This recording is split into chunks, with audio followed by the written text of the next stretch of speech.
You ever look at your garden and just feel like something's missing?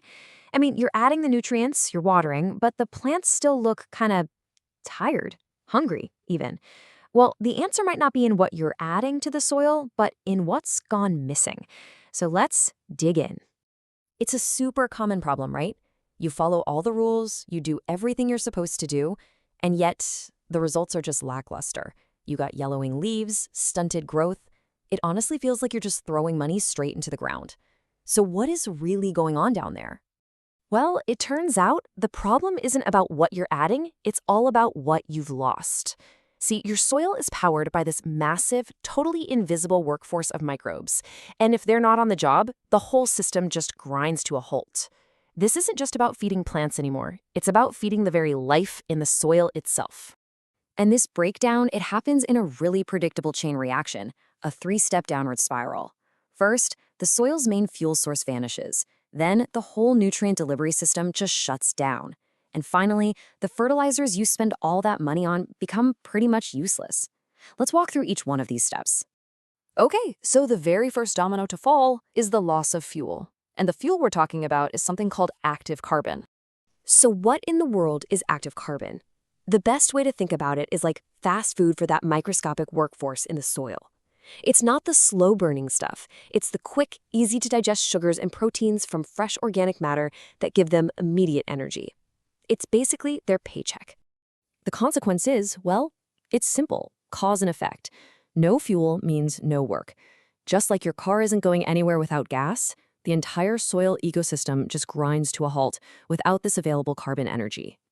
So what does slowing down actually look like? Well, the bacteria and fungi, they either die off or they go dormant. In other words, they go on strike. The whole factory shuts down because there's simply no energy to power the machines or to pay the workers. So the workforce is officially on strike. What happens next? This is where we get to the real heart of why your plants are so hungry. The entire digestive system of the soil just stops.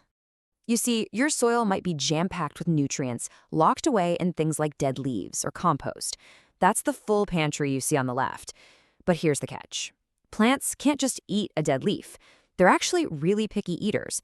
They can only drink up simple, dissolved mineral ions like the ones you see there on the right. So how do you get from that full pantry to a plant-ready meal?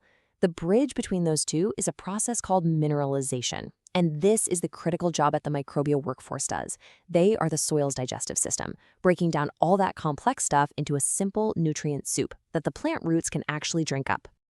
This quote just puts it perfectly. The pantry might be full of food, but there's no one there to open the cans and cook the meal. When the microbes are on strike, all that great organic matter just sits there. The nutrients are in the soil, for sure, but they're completely locked away and inaccessible. And this leads us to the final, and frankly the most expensive step in this spiral.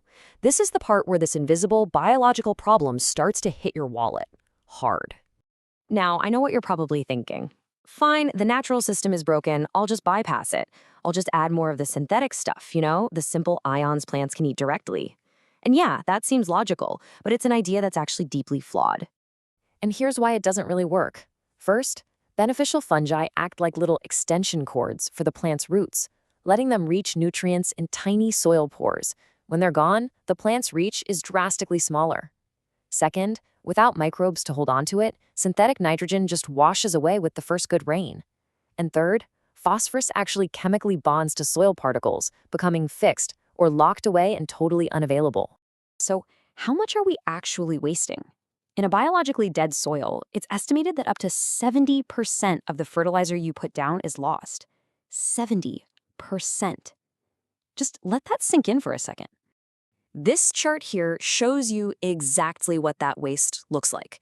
You go out and apply 100 units of fertilizer. That's your money, that's your time, but because that whole biological support system is missing, the plant only gets to absorb about 30 of those units. The other 70? Gone. Either washed away or locked up tight in the soil. So let's just recap this entire downward spiral by looking at healthy soil versus unhealthy soil right next to each other. This table lays it all out pretty clearly. When you've got high active carbon, you have a thriving workforce and nutrients are released quickly. But when that active carbon gets low, the microbes starve and nutrients get locked up. And then, when you try to fix that with a purely chemical approach, you just get high costs, high runoff, and in the end, worse and worse results. So the crucial point here is this. Trying to solve a biological problem with a purely chemical solution is, well, it's a recipe for failure. You end up spending way more money for worse results, all while probably harming the environment. The real hidden hunger isn't in the plant at all. It's in the soil itself. Which, of course, brings us to the biggest, most important question of all. If the problem is a workforce on strike, how do we end it? How do we refuel the system, get those microbes back on the job, and finally unlock the full potential of our soil? Because that, right there, is the real key to feeding our plants.